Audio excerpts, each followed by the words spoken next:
Morning. We got an issue.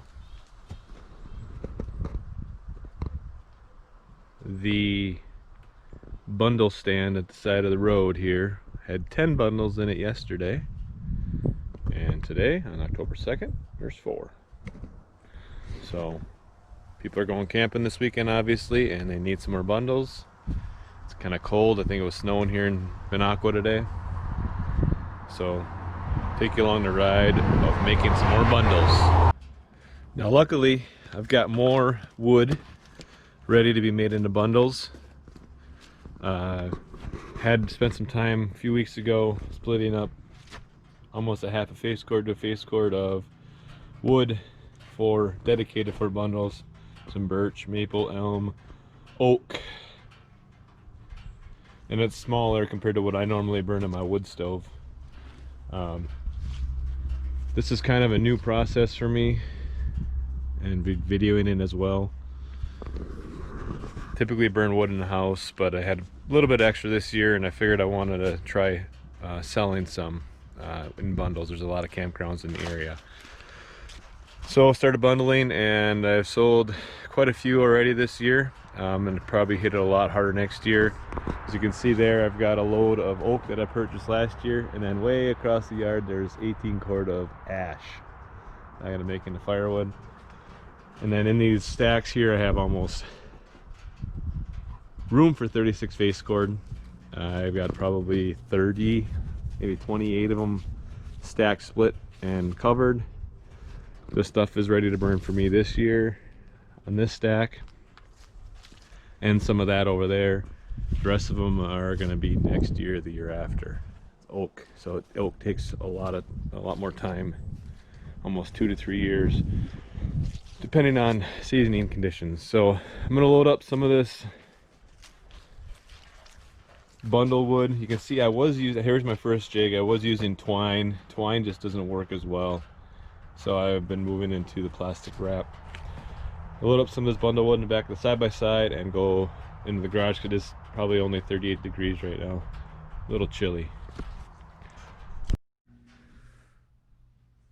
I built a new jig the other day to incorporate using plastic stretch wrap, and it's just some old cedar that I had from a deck removal, and it allows me to stand about, it's about 36 inches off the ground, and then allows the bundles to go, the plastic wrap to go underneath. And then today just got in the stretch wrap dispenser, and now we have my bundle wood here in the garage, and we're gonna start making some bundles. And I'm gonna warn you, this is only my second bundle using the stretch wrapper. So as I was saying, it's kind of a new process. I might someday buy one of those custom jigs with the automatic wrapper on the outside, but small operation right now. Small tools, cheap tools. This is free. This bundle jig is free. So my bundles I like to make them a little bit bigger than what you can buy at the gas station. This is the jig is size for 0.75 cubic feet. Then I just put them a little bit taller.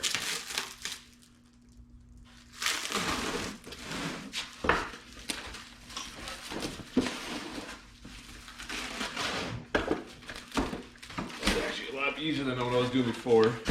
Put my label in here.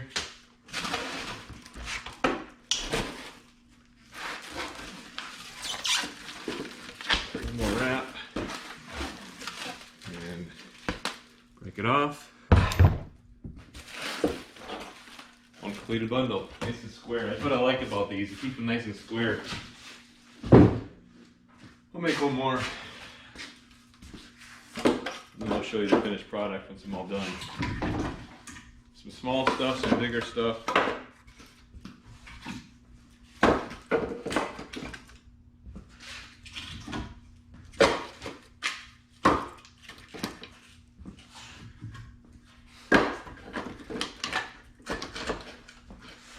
little bit of maple here. piece of white birch, top it off, wrapper out.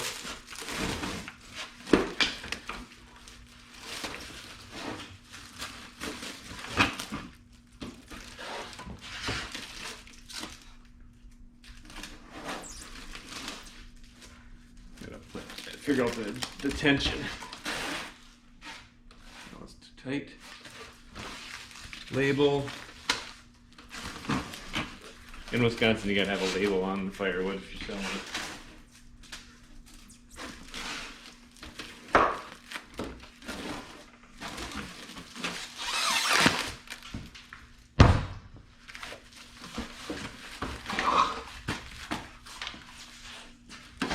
Bundle done.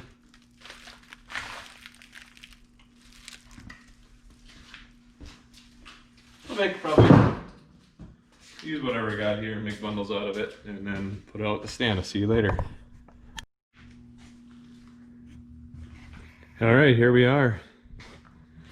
10 bundles created, ready for the roadside stand. And I think I dialed in the wrapper. I had to switch directions. Go this way instead of that. Sorry, go this way instead of the other way.